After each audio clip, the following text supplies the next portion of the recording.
మనలో చాలా మందికి మిగిలిపోయిన ఆహారాన్ని మళ్ళీ వేడి చేసుకుని తినే అలవాటు ఉంటుంది. కానీ కొన్ని పదార్థాలను అలా వేడి చేయటం వల్ల అవి విషపూరితంగా మారి మన ఆరోగ్యాన్ని తీవ్రంగా దెబ్బతీస్తాయని మీకు తెలుసా?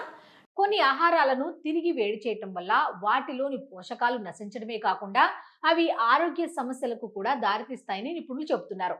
ఇక డీటెయిల్స్ చూస్తే ముఖ్యంగా టీని మళ్ళీ వేడి చేసి తాగటం వల్ల అందులోని పోషకాలు రుచి పోతాయి. చక్కెర కలిపిన టీని వేడి చేసినప్పుడు అందులో బ్యాక్టీరియా పెరిగి కడుపు ఉబ్బరం, వాంతులు, విరేచనాలు వంటి సమస్యలు వస్తాయి.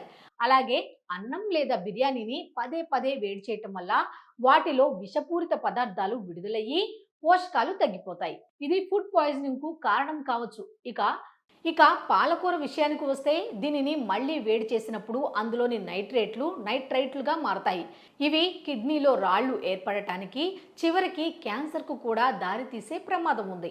కాబట్టి మీ ఆరోగ్యాన్ని దృష్టిలో ఉంచుకొని ఆహారాన్ని ఎప్పటికప్పుడు తాజాగా వండుకొని తినడం ఉత్తమం. ఒకవేళ ఆహారం మిగిలితే దానిని మళ్ళీ వేడి చేసి తినే బదులు అవసరమైన వారికి ఇవ్వడం లేదా పారవేయడం మంచిది.